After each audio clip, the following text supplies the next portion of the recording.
and let's rebuild America first. Our highways and bridges are fake fun. Wow. Who's blessed and who has been cursed? It is great. It is great to be here in Arizona.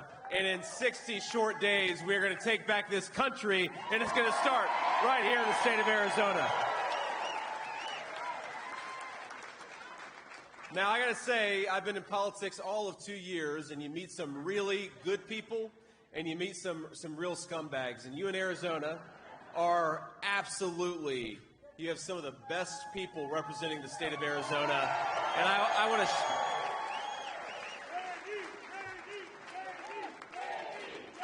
Yes, sir. I want to shout out one of the very best, and that's Representative Paul Gosar. Where's Paul at? Thank you, Paul, for being a good guy.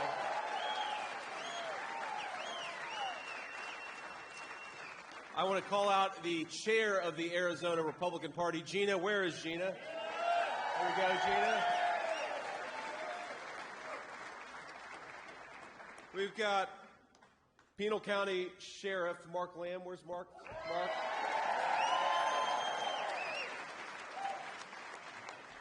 And we've got Karen Taylor. Where's Karen?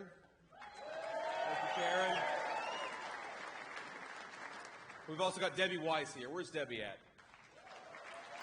Debbie, thank you.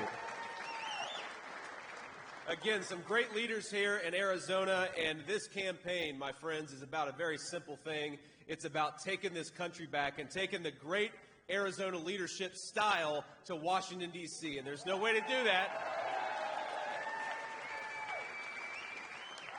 There's no way to do that unless we fire San Francisco liberal Kamala Harris and promote Donald Trump to President of the United States.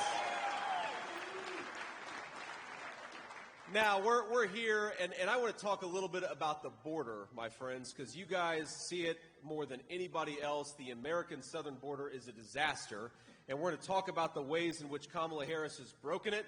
We're going to talk about the ways in which Donald Trump has fixed it, and then we're going to talk to the American media afterwards. So we'll take some questions from the press, because whether they're hostile or friendly, if you want to be the people's president or vice president, you ought to talk to the press. You ought to make your case to the American people and not run from them.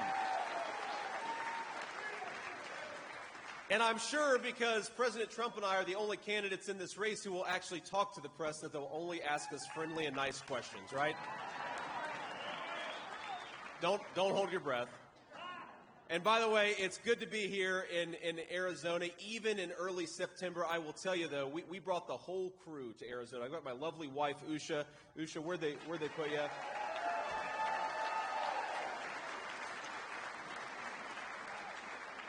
But we brought our 3 kids. They're 7, 4, and 2, and we even brought our dog. And I'll tell you, after about 15 minutes this morning in the Arizona heat, they were all tapped out. You guys are a lot tougher in Arizona than we are in the state of Ohio.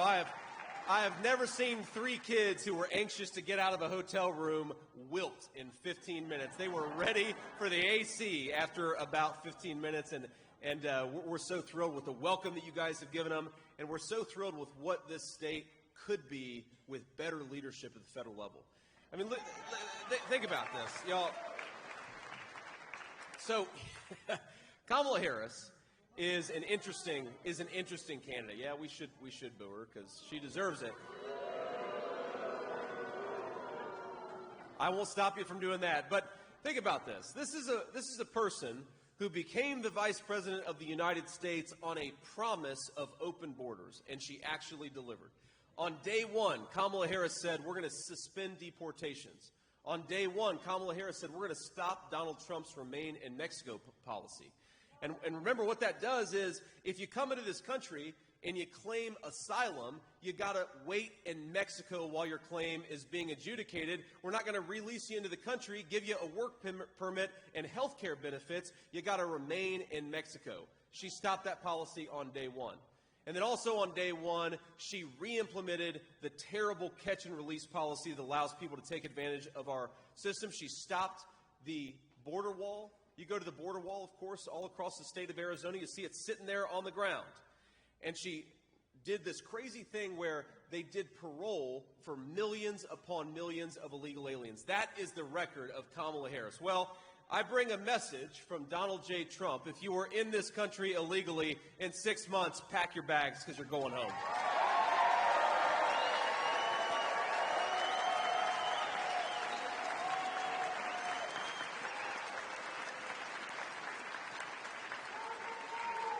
Now, here's what we're going to do on top of it. We are going to re-implement deportations in this country.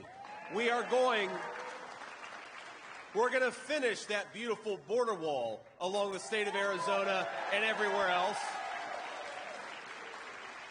We are going to stop catch and release, and we're going to stop giving Medicare benefits and health care benefits to illegal aliens. They deserve to go to American citizens, not the people who have no right to be in this country.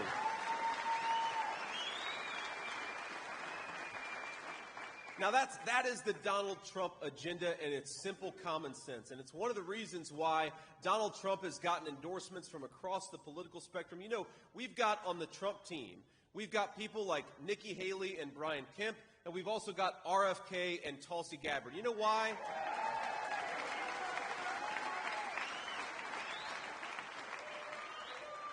Common sense. Common sense is what unites the Republican ticket in 2024. You don't have to agree with me or Donald Trump on every single issue, but you know we are united in some basic common sense. We're going to close down that border.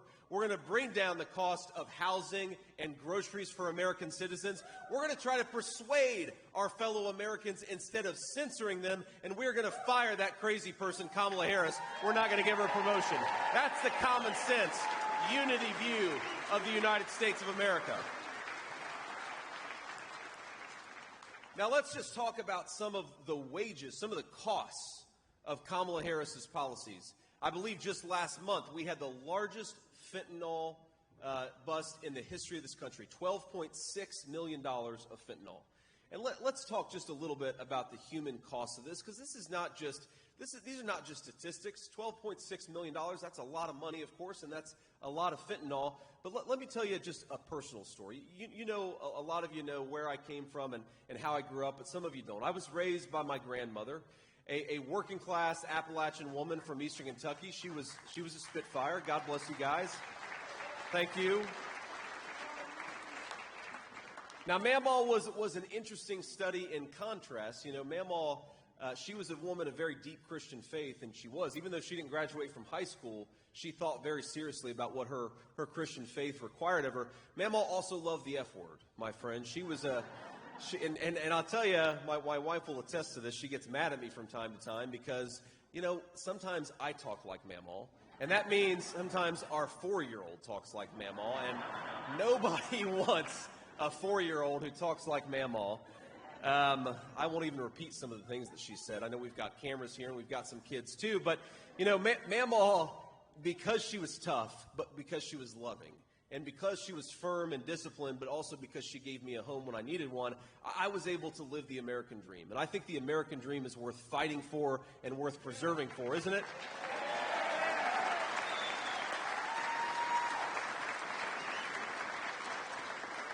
But, you know, the reason Mamaw took such good care of me, the reason she had to take such good care of me is because my mom struggled with opioid abuse for a big chunk of my early life.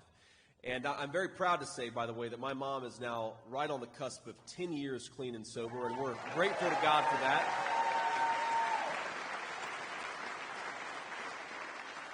And for all of you who have a loved one struggling with addiction, there is hope on the other side of addiction. There is hope in recovery, and there is grace out there, but only if we make our streets safe enough to give people second chances.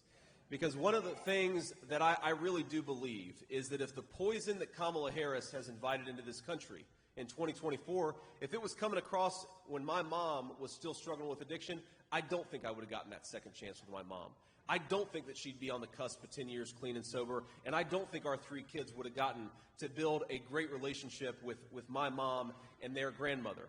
And if we believe in anything in this country, in the America First movement, we believe in second chances, and Kamala Harris has taken it away from our citizens. We're going to fight to rebuild it. We're going to fight to rebuild the American dream.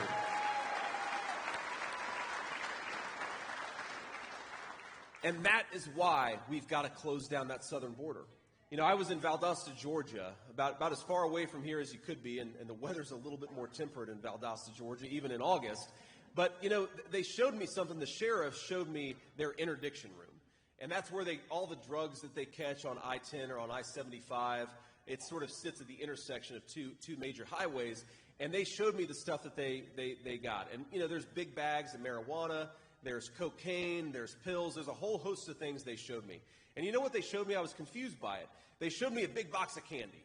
And, you know, it's like Nerds candy, which I think to myself, well, I don't like Nerds very much. I'm more of a chocolate guy, but it doesn't belong in the sheriff's interdiction room. And you know why it's there? Because the drug cartels have figured out that if they disguise this stuff as candy, it's easier to get it into this country. And by the way, what's sick people? What's sick people who use children's candy as a disguise for deadly drugs? And what a sick person we have as vice president who invites these people into our country to do business instead of throwing them out. But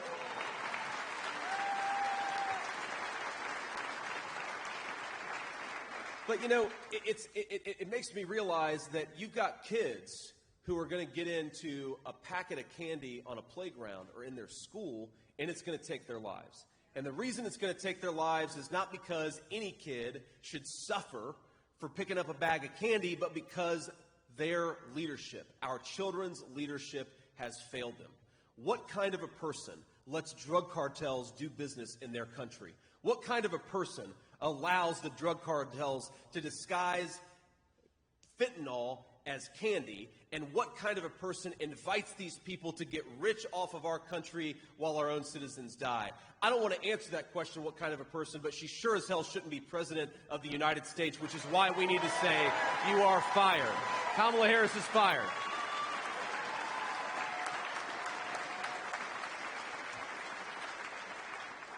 Now, it's interesting, though, because, you know, the media loves to cover that Kamala Harris is running a campaign on joy. They say this all the time. Have you heard this? The Democratic National Convention was all about joy. And I thought to myself, well, you know, what does Kamala Harris have to be especially joyful about? She's been the vice president for 3.5 years. Americans can't afford groceries. Americans can't afford to buy a home, especially young families. 65% of young Americans are not going to be able to buy a home because of Kamala Harris's policies. We talked about the fentanyl coming into our country. Now, what Kamala Harris is joyful about is that she got promoted to the presidential nomination without earning a single vote. But you know what I'd like? I'd like a president or a vice president who's joyful because they did a good job for the American people. And that is Donald Trump, by the way.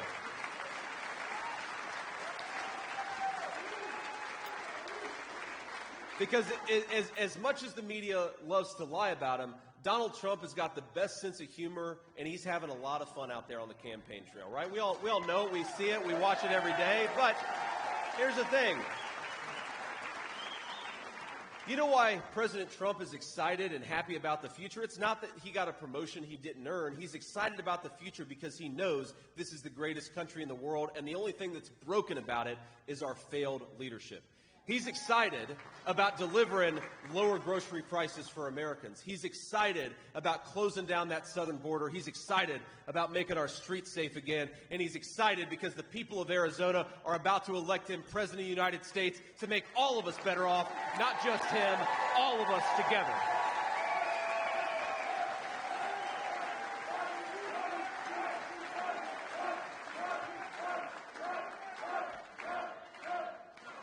So here's what we're going to do.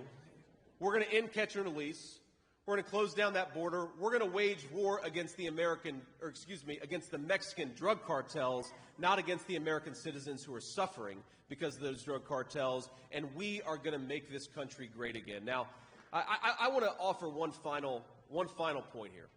Donald Trump gave a speech today, and it's the first time I've commented on it publicly, but I think it's one of the most interesting speeches I've ever heard an American president give.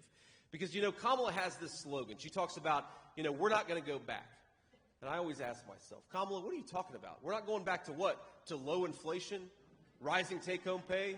We're not going back to a secure southern border? I'd like to go back to all those things because the American people were doing a lot better.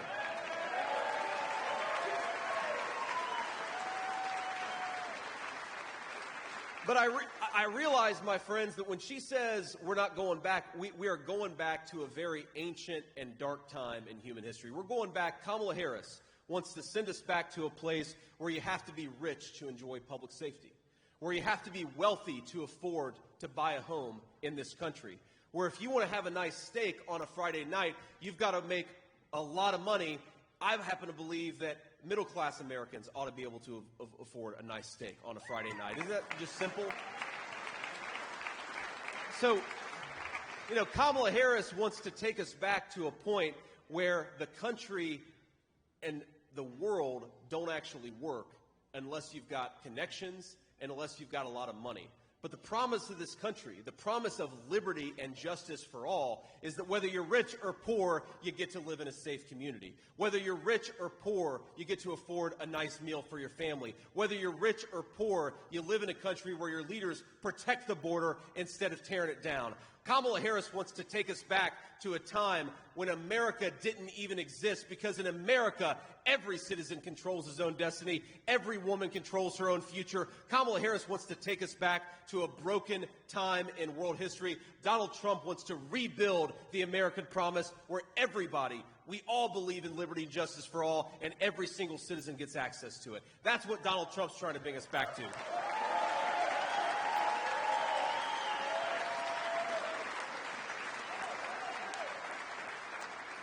And he said something at this speech that I've just never heard anything like it from a person who wants to be president of the United States. Because for 30 years, there has been a broken consensus in this country that we don't need to make our own stuff. We don't need to employ our own workers. We'd rather buy energy from tin-pot dictators in the Middle East than from our own workers and from our own territory. And Donald Trump just ripped all that up today. And he said something that I think is going to live on in this country. It's going to dominate this country's policy for the next generation. He said that we want to reward American workers. We want to cut taxes on American workers and penalize companies that are shipping jobs overseas. Think about that. Because what Kamala Harris has been doing and what our broken leaders have been doing for a generation, not just her, but for 30 years, has been exactly the opposite. They've been raising taxes on American citizens to give health care benefits to illegal aliens and people who shouldn't be here.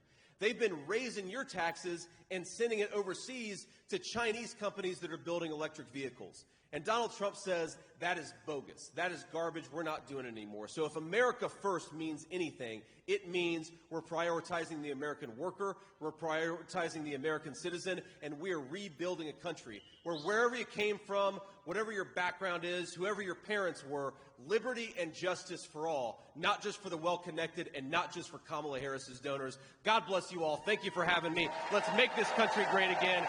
Donald Trump's going to do it. We just got to get him across the finish line.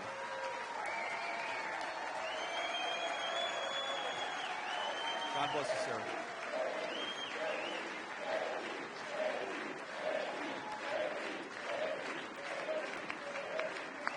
All righty. Now, this is for the less friendly part of our festivities here. We're going to take some questions from the media. And let me just say this. What I would like to do is start out with local reporters. We'll take a few questions from the local folks, and then if we have time afterwards, we'll take some questions from the national pool as well. So if you're a local Arizona reporter, let's start with you. Yes, ma'am. Hi, I'm Rachel Alexander with the Arizona Sun-Times, and I also used to work as the Maricopa County elections attorney when it was under some better leadership. And my question for you is, I know that we've got people going to the polls as observers en masse, and we've got Republican attorneys en masse to stop any possible election fraud. Is there anything else that you know of that is being done? Well, actually, yes. And not just in Arizona, by the way, but all across the country. The Republican National Committee has filed over 100 lawsuits for the basic principle that we want every legal vote to count and we want every illegal vote to be thrown out. It's very simple. If you shouldn't be voting in our elections, you should not have your ballots counted.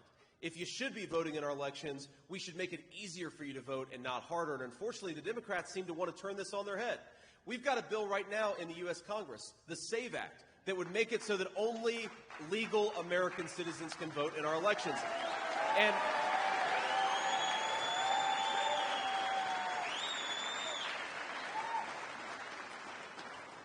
And the Democrats are fighting it, and it occurred to me that there is a logic to what the Democrats are trying to do. It's disgusting, but there's a logic to it. They want illegal aliens to steal everybody's job, and now they want illegal aliens to steal everybody's vote. And if the Democrats have their way, American citizens aren't going to have a stake in the future of this country. We're not going to allow it. President Trump and I are going to fight for people who deserve to be here and have the right to be here. But here's what I know that we're doing in Arizona. I know that we're doing a lot to try to get poll workers to the polls and poll watchers to the polls. And all of you, if you're able to volunteer, please go out and do it. Because we know that sunlight is the best disinfectant, and if we've got people there observing what's going on, that's the best way to secure elections in Arizona. The other thing I know the Republican Party is working hard on is making sure that you don't have a bunch of broken machines on the day of the election. Wouldn't that be nice to have the machines? Wouldn't it be nice to have the machines actually work on Election Day? We're going to do everything that we can to make sure that happens. But if you see something, go out and say something. Talk to your local Republican Party officials. Talk to the RNC. Send a note to me and to the campaign. We want to make sure that every legal ballot counts in this country. And if you're seeing something that's broken, let us know, because we want to fight for that. Next question. Hi, Ballin Overstoles, KTR News. Why do you think that polls show such a close race between your campaign and the Harris-Walz campaign, even with high frustration regarding the border? Thank you. You know, I don't put much stock in polls. The only poll that really matters to me is the one on Election Day. And, I was actually talking to President Trump just before I came out here, and, he reminded me, remember, when he won the presidency back in 2016, one of the closest states was Wisconsin, and there were polls out there that said he was going to lose Wisconsin by 17 points, okay? And he won Wisconsin. So I think a lot of times the polls are out there. Most people aren't talking to the polls. And look, right now, we're at a stage in the campaign where there are a lot of good polls for the Trump campaign. Ignore them. Well, if you see a bad poll for the Trump campaign, ignore them. The good polls, the bad polls, who cares? Let's get out there and work our hind ends off, and let's win this race.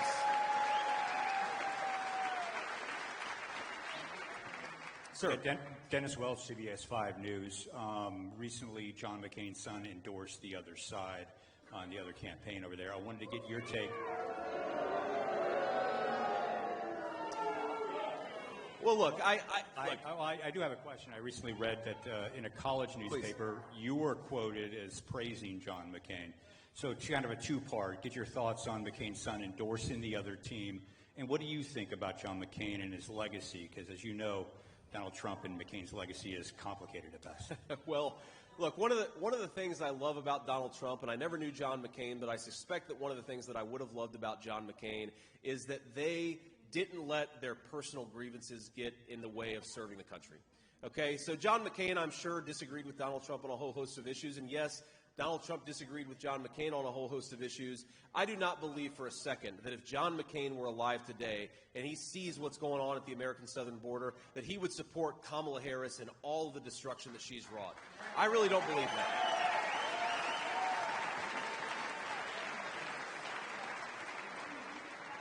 Now, look, I think, look, who cares what somebody's family thinks about a presidential race? I care about what these people care about the presidential race. I really couldn't. Look, John McCain has been, John McCain died, 5, 6, 7 years ago? And the media is turning into a story what John McCain's family says about Donald Trump. I don't know if anybody noticed, but pretty much every single member of Tim Walz's family came out and endorsed Donald Trump. Is that a bigger story than what John McCain's son said? I think so. So, sir, whatever John McCain's family thinks, whatever John McCain would have ultimately thought about Kamala Harris's policies, my goal here is to persuade every single person in this room and every single person in the state of Arizona that their lives will be better if they elect Donald J. Trump. I believe that in my heart, and I'm going to keep on fighting for that basic idea.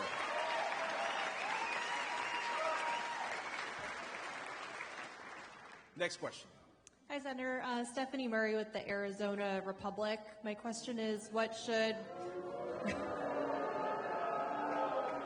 It's okay. It's okay. I'm sure she's one of the good ones, right? My question is, what should Arizonans expect to hear from Trump and Harris in the debate next week? Well, I think that what you're going to hear from Kamala Harris is that despite all evidence to the contrary, she agrees with Donald Trump on everything now.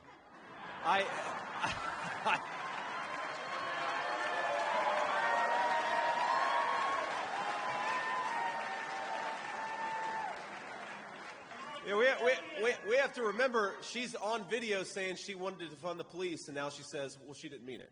She's on video saying that she wanted to open the southern border. Now she says she didn't mean it. She's on video saying she wanted to end fracking in this country. Now she says she doesn't believe it. She cast the deciding vote on the Inflation Explosion Act that made houses and groceries unaffordable, and now she says that she wants to lower prices for American citizens. Kamala Harris, if you want to do all these things, you ought to drop out and endorse Donald J. Trump because he's already done them. It's that simple.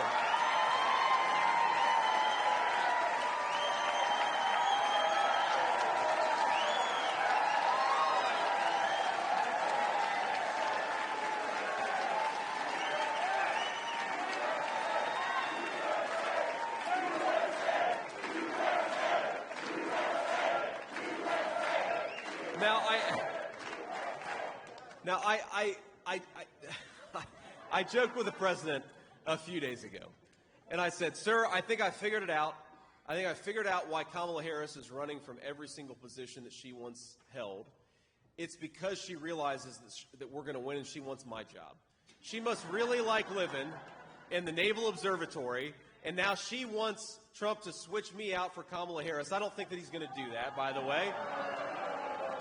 But look, I really hope that Kamala Harris actually just answers some questions about why she allegedly is running away from every single position that she had. And most importantly, if she wants to close down the border, and she wants to lower the cost of energy, and she wants to make housing more affordable, why doesn't she do it now? She's the vice president today. She doesn't need...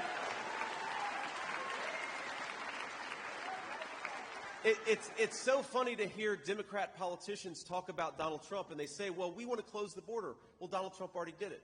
Well, we want to get inflation below 2%. Well, Donald Trump already did it. Well, we want rising take-home pay for the middle class. Donald Trump already did it. These guys, I hope at the debate that Kamala Harris answers for her record, because I sure as hell know Donald Trump will proudly answer for his, because it's a record that we can all be proud of.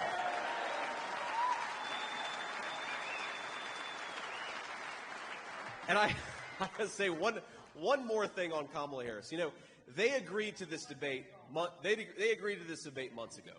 And over the last few weeks, and I've seen this from the inside of the campaign, over the last few weeks, Kamala Harris has been trying to change the rules on the debate.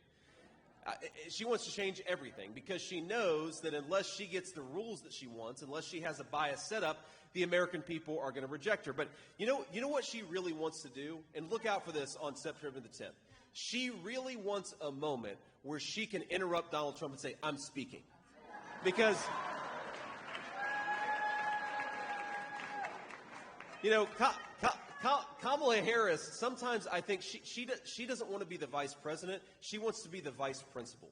She really likes to just tell people what to do, and she really wants that moment where she says, I'm speaking, right? And that's exactly what she'll watch for it on September the 10th. And then you can come back and say you heard it here first, that Kamala Harris, what I'd like her to actually do again is just explain her record, because I think the American people deserve to have a president who explains their record and doesn't run from it.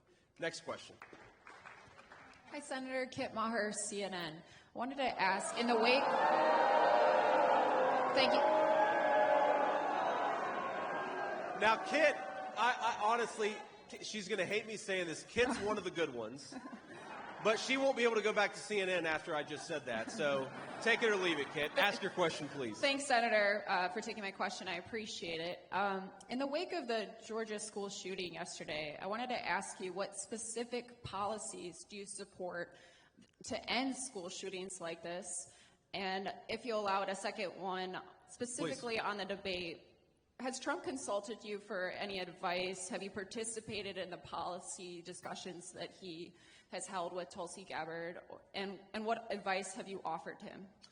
Yeah, so just on the debate, I mean, look, the president and I talk every day, and, we're constantly talking about what are we seeing out there, what are people that we're talking to saying to us, because we do, unlike the Kamala Harris campaign, get out there and talk to people. We don't just stand in front of a teleprompter and try to talk at them. We often let them say things too. And so we're constantly trading ideas and trading, war stories from the campaign trail about what we're hearing and what we're seeing. But no, we're not going to have some formal debate prep session because Donald Trump doesn't need it. Donald Trump actually knows what he believes, and he knows his record, and that's all he really has to talk about. So whether it's with Tulsi or with RFK or with Nikki Haley or with anybody else, I think the president will keep on doing what he does, which is talk to people, hear what they're seeing, actually go out there and try to understand what they're seeing on the campaign trail and just try to incorporate that into a message that works for the American people. That's what he's done. That's what he'll continue to do. Now, on the first question, look, first of all, what happened in Georgia is just an awful tragedy. And I know we've got a lot of parents and a lot of grandparents in this room. I mean, I cannot imagine, little kids so excited to go back to school. God love them. And they're at their first week back from the summer, and an absolute barbarian decides to open fire and take their lives and also a couple teachers. We got to think about these people. If you're the praying type, and I know I am, we got to hold them up in prayer. We got to be hoping for the best for this incredible community, because no parent should have to deal with this. No child should have to deal with this. And yes, after holding these folks up in prayer and giving them our sympathies, because that's what people deserve in a time of tragedy, then we have to think about how to make this less common. Now look, the Kamala Harris answer to this is to take law-abiding American citizens' guns away from them. That is what Kamala Harris wants to do. But we have to ask ourselves, we actually have been able to run an experiment on this, because you've got some states with very strict gun laws, and you've got some states that don't have strict gun laws at all. And the states with strict gun laws, they have a lot of school shootings. And the states without strict gun laws, some of them have school shootings too. So clearly strict gun laws is not the thing that is going to solve this problem.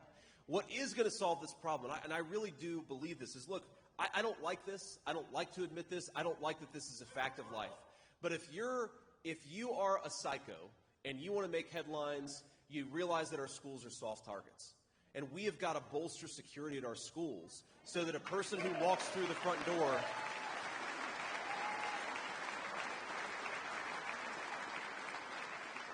we've got to bolster security so that if a psycho wants to walk through the front door and kill a bunch of children, they're not able to. And again, as a parent, do I want my kids' school to have additional security? No, of course I don't. I don't want my kids to go to school in a place where they feel like you've got to have additional security, but that is increasingly the reality that we live in. And a bunch of my colleagues in the Senate, we actually worked on legislation that would give schools more resources to bolster their security, because if these psychos are going to have to go after our kids, we've got to be prepared for it. We don't have to like the reality that we live in, but it is the reality that we live in, and we've got to deal with it. Next question. Hi, Senator Vance. Thank you for coming back to Arizona. My name is Christy Kelly, and I'm with the Arizona Sun-Times. We are your conservative newspaper, just about it here. Thank you. I was speaking with an older woman. She was very sweet. She was gushing over you, gushing over your book. She was saying how great you were. And then she was like, but I heard he doesn't respect women. In Arizona, you're going to have to reach the independents that are believing the lies of mainstream media. So what would you say directly to independents that are buying into that? Well, I guess the first thing that I'd say is I was raised by strong women. I wouldn't be here today if it wasn't for a strong grandmother. And thank you. And a strong mother who, despite her struggles, made sure every single day that I had what I needed and fought for me, even when sometimes she couldn't fight for herself. I wouldn't be here. And there are a lot of kids in this country who wouldn't be here without strong women. So first of all, what I think we got to say is that anybody who believes the lies of the media is, this is a kid who loves strong women because he wouldn't be here without them, and he knows this country wouldn't be here without him. So we got to fight for them and make their lives easier. Now, look, there of course are comments that I made sometimes even before I was running for Senate that were sarcastic where the mainstream media has repeated them instead of repeating the policy failures of the Kamala Harris campaign and the Kamala Harris presidency. And I just ask all independents, all Democrats, all Republican, whether you're a man or a woman or just whatever your political station, whatever your background is, what do you think is more important? A sarcastic comment that I made 4 years ago, or the fact that Kamala Harris has opened the southern border? A sarcastic comment that I made 4 years ago, or the fact that Kamala Harris has made it hard for strong women to send their kids to schools that actually teach them instead of indoctrinate them? I think that the reason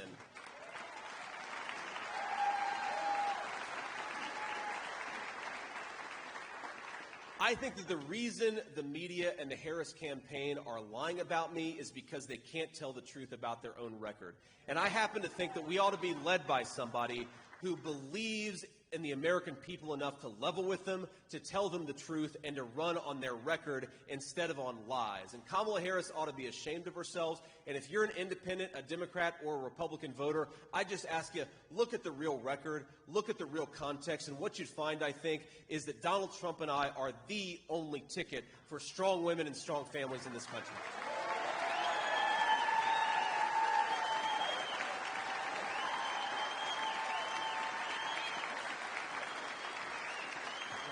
Senator Vance, Tori Small with CBS News.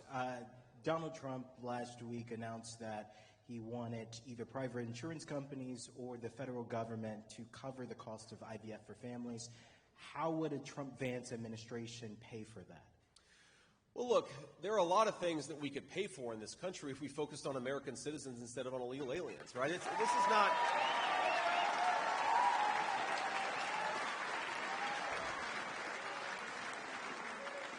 I think it's so funny when the Democrats say, well, you're not going to be able to pay for that. Well, we're not going to be able to pay for anything if you keep on giving $500 billion to illegal aliens every single year instead of booting them out of this country and focusing on our own citizens. I mean, we have to think about this. Kamala Harris wants to give Medicare to illegal aliens, which would bankrupt that program and throw a generation of our elderly Americans into poverty. Think about all the housing benefits. Think about the fact that we are jailing thousands, maybe hundreds of thousands of illegal aliens in this country right now. Think about the fact that municipal budgets have to pay for the health care costs and the schooling expenses of millions and millions of people who shouldn't be in this country in the first place. We have got the richest and most bountiful country in the world. What we need is a leadership that puts American citizens first instead of putting the interests of illegal aliens first. And if we do that, there's a whole lot we can do and do a lot better. So I want to be mindful of time. Let me take one more question, and then we're going to have to get out of here. Hi, Senator. Thank you for taking my question. Sure. My question is, RFK Jr. is working right now to get his name off several ballots, including a lot of the battleground states.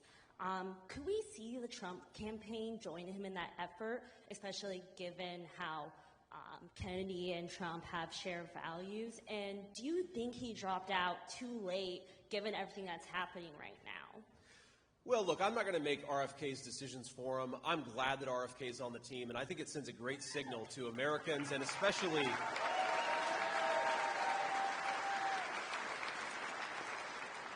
I think it sends a great message, especially to Kennedy Democrats who feel left behind by the Democrat Party. You are welcome in Donald J. Trump's Republican Party, and RFK is, I think, leading the vanguard there. It's a great thing. But yeah, I mean, look, if RFK took more from Kamala Harris than from Donald Trump, do I think a lot of these Democratic officials would be rushing to get him off the ballot? Yes, I do. But we don't choose the deck of cards that we're playing with here. We can only control how we're actually playing the hand that was dealt. We're going to do everything that we can to persuade voters. We're going to do everything that we can to get RFK off the ballot in states where he wants to come off the ballot. And we're going to win this race regardless because the American people need better leadership. Donald J. Trump is going to give it to them. So, on that note, thanks to the reporters for the questions, but most of all, thank you all for being here. I want to make one request of you, and it's very simple. Look, we lost Arizona. 10,000 votes was the difference between Arizona going for Donald Trump and 10,000 going for Joe Biden. Yeah, there were a lot of problems. But 10,000 votes stand between us and getting those Arizona electoral votes. And we got a lot of people just in this room today. And so I'm going to make a very special request, and that request is this. I want you to all get out there and vote 10 times.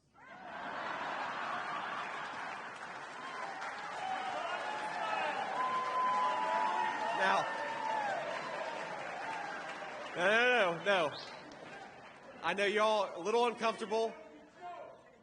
To the media, yeah, that will be the headline in the New York Times. J.D. Vance promotes voter fraud in Arizona. But I want us to vote 10 times the legal way. And you know what that means? That means take yourself and take 9 of your friends and family and get them to the polls by November the 5th.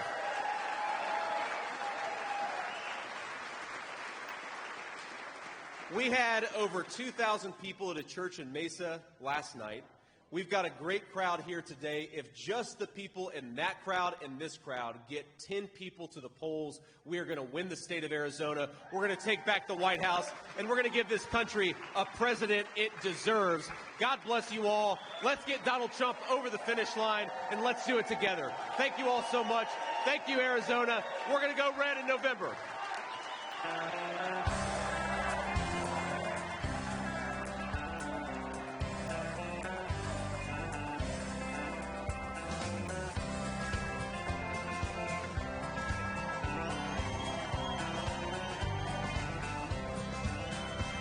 Why don't we liberate these United States? We're the ones who need it worst.